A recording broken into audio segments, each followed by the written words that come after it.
रायपुर समेत प्रदेश में लगातार बढ़ रहे अपराध से मुख्यमंत्री भूपेश बघेल और गृह मंत्री ताम्रध्वज साहू खफा हैं। राजधानी में आए दिन हो रही चाकूबाजी, हत्या और लूट की वारदात की वजह से सरकार पर भी अब सवाल उठने लगे हैं। गृह मंत्री ताम्रध्वज साहू ने इसे गंभीरता से लेते हुए डीजीपी और पुलिस के वरिष्ठ अधिकारियों के साथ समीक्षा बैठक की। बैठक में चर्चा हुई कि बढ़ती वारदात पर किस तरह के अंकुश लगाया जाए। इस पर तत्काल एक्शन लेने का निर्देश दिया गया। जानकारी के मुताबिक गृह मंत्री जल्द ही इस मुद्दे पर प्रदेश के सभी आईजी, एसपी और वरिष्ठ पुलिस अफसरों की क्लास लेने वाले हैं। सभी एसपी अपने अपने इलाकों के आपराधिक वारदात के आंकड़ों की समीक्षा करके उसकी रिपोर्ट तैयार कर रहे हैं।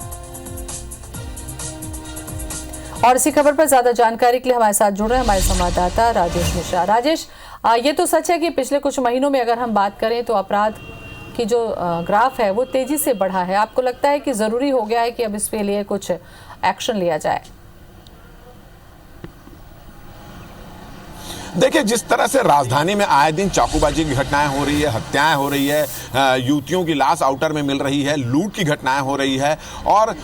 नशे के जो सामान है वो जगह जगह मिल रहे हैं। इन तमाम चीज़ों को देखा जाए और प्रदेश में जिस तरह से पिछले अगर हम पखवाड़े भर की बात कर रहे हैं तो अपराध का आंकड़ा लगातार बढ़ रहा है। तो ये घटनाएं जो हैं वो सरकार पर प्रश्न चिन्ह लगा रहे हैं, पुलिस की कार्यप्रणाली पर प्रश्न चिन्ह लगा रहे हैं और निश्चित रूप से इसको लेकर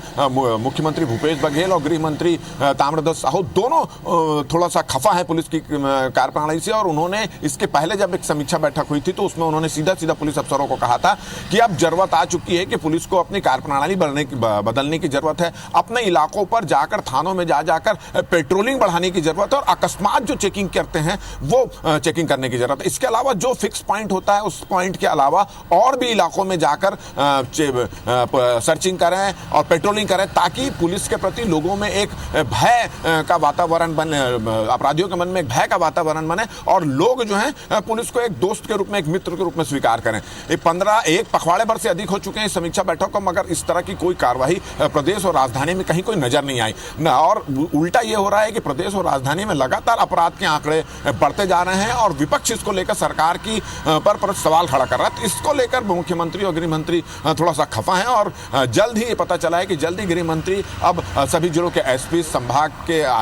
जो आईजी हैं और तमाम जो पुलिस अफसर हैं उसकी एक बैठक लेने वाले हैं। बैठक क्या, इसको क्लास लेना बोल सकते हैं, उसकी क्लास लेने वाले हैं और उसको लेकर सभी को निर्देश दिया गया है कि अपने अपने इलाकों के जो आपराधिक मामले हैं उसकी एक सूची तैयार कर लें और उस और इलाकों में जो आपराधिक घटनाएं बढ़ क्यों रही है इसकी भी एक रिपोर्ट तैयार करें कि आखिर क्या वजह है। तो इन तमाम निर्देश जो है, मौखिक निर्देश गृह मंत्री ने सभी जिलों के एसपी को दे दिए और एसपी इसकी तैयारी में भी लग चुके हैं। राजधानी की अगर बात करें तो राजधानी में भी लगातार घटनाएं बढ़ रही है, मगर आज अगर कल की बात करें तो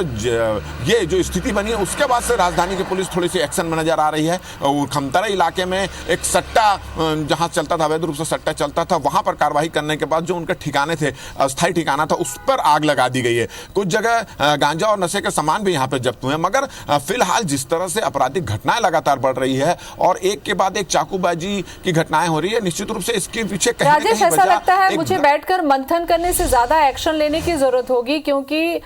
ये ग्राफ तब तक नहीं रुकेगा जब तक अपराधियों के मन में डर नहीं होगा और डर बिना एक्शन के तो होगा नहीं।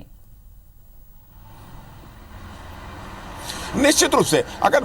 हम बात करें ज्योति की, जब भी ये देखा जाता है कि अपराध की जो घटनाएं जो बढ़ रही हैं लगातार, जो राजधानी और पूरे प्रदेश में अपराध की घटनाएं बढ़ रही हैं, तो उस पर जब निष्कर्ष आखिर निकाला जाता है तो ये पता चलता है कि जो इसमें अपराध में संलिप्त लोग हैं वो नशे के आदी थे और नशे में उन्होंने आवेश में आकर इस तरह की बड़ी बड़ी वारदात वो कर देते हैं, उनको परिणाम की चिंता नहीं होती। तो अगर अपराध पर अंकुश लगाना है तो निश्चित रूप से अपराधियों में पुलिस का भय तो जरूरी है, मगर जो ड्रग्स का कारोबार पूरे राजधानी सहित पूरे प्रदेश में जो फैला हुआ है उस पर अंकुश लगाने की जरूरत है। और ड्रग्स के जो मामले पिछले दिनों हम लोगों ने पुलिस की मुहिम चलाई थी कि कहां राजधानी में ड्रग्स का कारोबार हो रहा है, कैसे कैसे बड़े बड़े क्लबों और होटलों में इसको परोसा जा रहा है, उस पर अंकुश लगाने की जरूरत है और इसके जो आरोपी अब तक फरार हैं उनको गिरफ्तार करने की जरूरत है। बहुत बहुत शुक्रिया राजेश, आपका मैं करना चाहूंगी, तमाम जानकारी आपने दी।